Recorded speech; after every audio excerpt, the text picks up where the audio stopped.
Assalamu alaikum students. I hope you are all fine. Today we start our novel, and all you know that our novel's name is Goodbye Mr. Jeeps, written by James Hilton.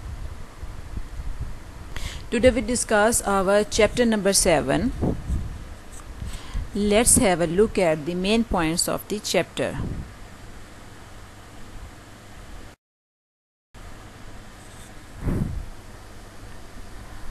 तो पिछले chapter तक हमने ये पढ़ा था कि chips की और कैथरीन की शादी हो गई। कैथरीन ने बहुत ज़्यादा कंट्रीब्यूशन की मिस्टर चिप्स की लाइफ में। मिस्टर चिप्स ने अपने आप को उसके मुताबिक खुद ब खुद चेंज करना शुरू कर दिया, हालांकि वो इन सारी चीज़ों को नहीं अच्छा समझता था, औरतों को अच्छा नहीं समझता था, मॉडर्न वुमेन को स्पेशली। तो हमने देखा कि चिप्स के ऊपर, मिस्टर चिप्स के ऊपर कैथरीन का कितना बड़ा इन्फ्लुएंस था।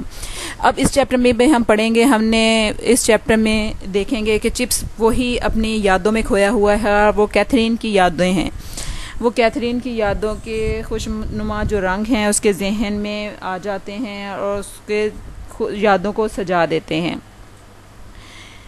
तो वो याद कर रहा है कि कैसे जो है कैथरीन ब्रुकफील्ड में है, वो इसके कॉरिडोर्स में चल फिर रही है, वो इधर उधर बैठी है, हंस रही है, खेल रही है।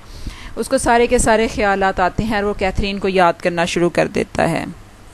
फिर वो ये भी याद करता है कि किस तरह से स्कूल की जो म्यूज़िक कंसर्ट्स होते थे उसमें मोज़ार्ट की धुन बजाने वाले 3 मौसीकारों में से एक है और वो सिलो बजा रही है। अब ये यहाँ पे एक लफ्ज़ हुआ है, मोज़ार्ट और सिलो, ये दोनों म्यूज़िकल इंस्ट्रूमेंट्स हैं।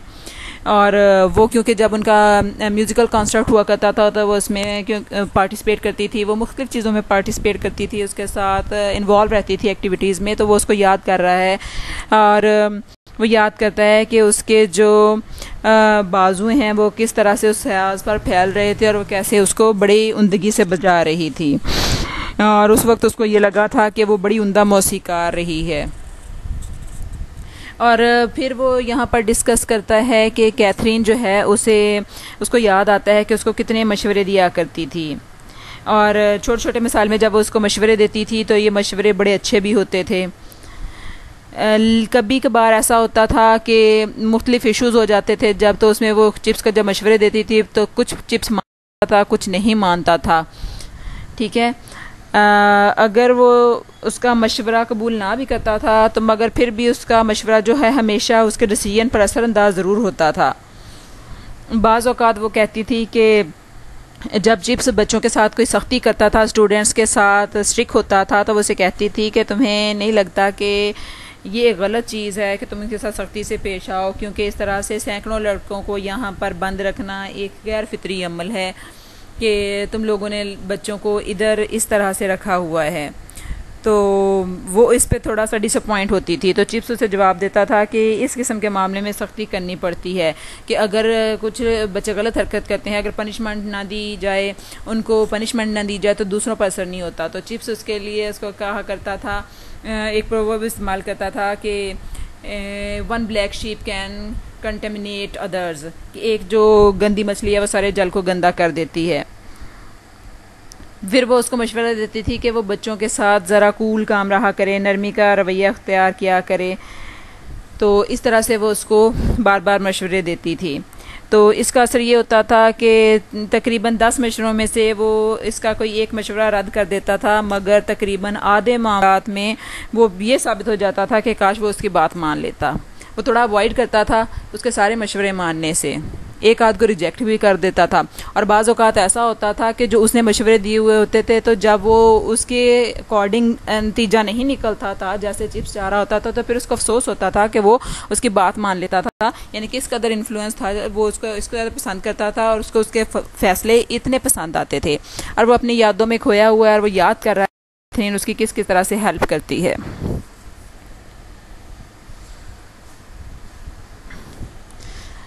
तो फिर बाज़ औक़ात वो कैथरीन जो है कुछ मामलात में उसे कहती थी कि वो ना नरमी करे बच्चों के साथ, वो हालात को देखते हुए चले।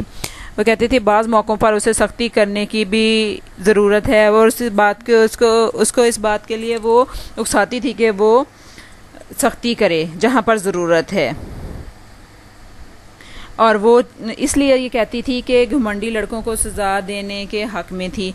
उसको लगता था जो प्राउड लोग हैं, जो प्राउड बॉयज़ हैं, या जो बच्चे डिसिप्लिन नहीं हैं, तो वो चाहती थी कि चिप्स उनको सज़ा दे, उनके साथ कोई नरमी ना करे। तो चिप्स जो है वो ये सारी की सारी चीज़ें बैठा जो है वो सोच रहा होता है कि किस तरह से उसने कैसे उसको सख्ती करना सिखाया, कैसे नरमी से पेश आना सिखाया बच्चों के साथ। एक दफ़ा फिर वो चिप्स को याद आता है कि एक बच्चा जिसको वो सज़ा देने लगा था, तो जब उसको वो पनिशमेंट देने लगा और बच्चा भी खड़ा ये सोच रहा था कि अब ये मुझे सज़ा देगा, और अपनी सज़ा का इंतज़ार कर रहा था कि चिप्स अब उसको क्या कहेगा।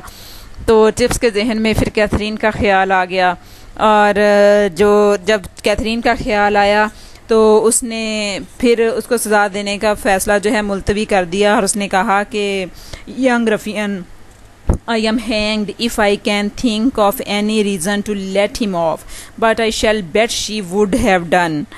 वो कहता है कि रफ़ियन यानी कि छोटे से बदमाश लड़के, मैं सूली पर चढ़ जाऊँ अगर तुझे सज़ा देने का कोई जवाब सोच सकूँ, मगर मुझे यकीन है कि तुझे माफ़ करने का कोई जवाब ढूंढ लेती। तो वो यहाँ पर भी कैथरीन को वो याद कर रहा है कि किस तरह से कैथरीन जो है अब उसको पनिशमेंट देने लगा था, तो वो उसको किस तरह से बचा लेती।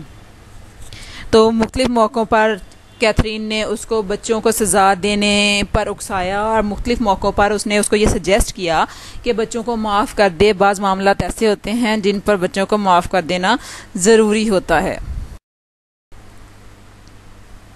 फिर उसको वो वाक़या भी याद आता है। यहाँ से हमें चिप्स की शार्प मेमोरी का भी पता चलता है कि छोटे छोटे वाक़यात उसके जहन में आ रहे हैं। जब डंस्टर और एक लड़का था और उसका दोस्त भी उसके साथ था, ओगलवी, तो वो दोनों फ्रेंड्स थे। वो एक म्यूज़िकल इंस्ट्रूमेंट बजा रहा था जब डंस्टर ने शरारत से एक जो रैट है, एक जो चूहा है, उसके उस म्यूज़िकल इंस्ट्रूमेंट में डाल दिया था। तो वहाँ पर बड़ा एक शोर हंगामा मच गया था।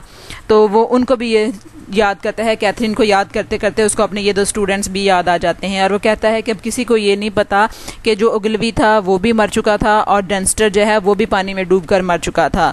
वो इन दो बॉयज़ को भी वहाँ पर जिक्र करता है कि उसको उसके अभी तक ये स्टूडेंट्स भी याद हैं। और बाज़ औक़ात चिप्स ये चाहता है कि इस किस्म की बातें जब उसको याद आती हैं तो वो सोचता है कि वो इनको लिख ले, एक किताब की सूरत में मुरतब कर डाले। वो और मिसिस विकेट के घर में रहते हुए उसने काफ़ी दफ़ा ऐसी कोशिश भी की कि जब ये इसकी इस तरह से यादें उसके सामने आती हैं तो वो इन सारी यादों को जो है वो इस तरह से एक बुक की सूरत में लिख ले। लेकिन उसके साथ मसला ये था क्योंकि वो बूढ़ा हो चुका था। उसने जब एक दो दफ़ा इन वाक़यात को लिखने की कोशिश की तो वो थक जाता था, मेंटली भी और फिज़िकली भी। तो वो जब थकन का शिकार हो जाता था तो वो फिर इस चीज़ को छोड़ देता था। फिर उसका एक इसके बारे में ये भी कहना था कि जब वो इस तरह की यादें जो हैं वो लिख देता है तो ये यादें जो हैं अपनी खूबसूरती खो देती हैं। तो वो अपनी इन यादों के साथ रहना चाहता था, उसकी खूबसूरती को ख़त्म नहीं करना चाहता था। इसी तरह से वो याद करते करते आगे सामने बैठे बैठे दोबारा अपने माजी के ख़्यालात में गुम हो जाता है। कुछ ऐसे वाक़यात होते हैं जो उसको बड़ा खुश कर देते हैं और बाज़ वाक़यात जो थे उसको बड़ा सैड कर देते थे, वो अफसुर्दा हो जाता था। कुछ वाक़यात सोच के कि इस तरह के वाक़यात थे वो इतने मज़ाहिया थे या ह्यूमरस थे कि वो खुश होता था, बैठा बैठा हंसने लग जाता था, और इस तरह के तमाम वाक़यात उसके जहन में जो हैं चलते रहते थे। और फिर उनके बारे में वो ये सोचना शुरू कर देता था कि वो इनके बारे में एक किताब ज़रूर लिखेगा। तो ये उसकी मेमोरीज़ ही थी जो इस चैप्टर में डिस्कस हुई हैं। तो वो सारी यही चीज़ें बार बार याद करता रहा है। तो यहाँ पे हमारा ये चैप्टर जो है